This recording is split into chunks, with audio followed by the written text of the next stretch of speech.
ఆత్మకు సువార్త. ఎందుకు ఆ భారం లేదు మనకి? ఎందుకు ఆ బాధ్యత లేదు మనకి? ఎందుకు ఆ హృదయం లేదు మనకి? ఎందుకు ఆ మనసు లేదు మనకి?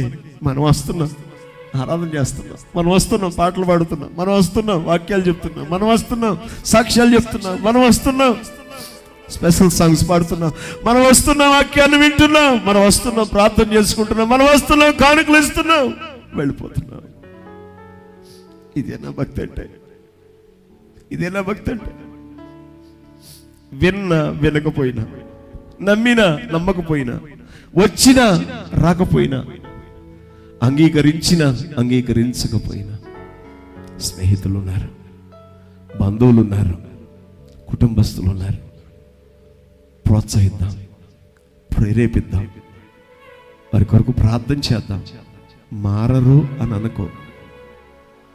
ఒక్క క్షణం పట్టదు దేవుడు వేలేస్తే, ఒక్క క్షణం పట్టదు దేవుడు ఆజ్ఞాపిస్తే, అవసరమైతే శరీరాన్ని నలగొట్టైనా ఆయన వైపుకు త్రిప్పగలడు, ఆయన చేయగలడు కార్యం. అసలు మనకు భారం ఉంటేగా, అసలు మనకు బాధ్యత ఉంటేగా, మనకి అసలు ఆకలి ఉంటేగా.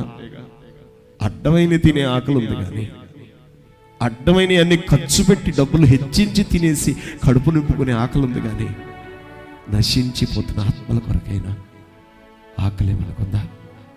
కళ్ళు మూసుకుందాం, చిన్న ప్రార్థన చేసుకుందాం.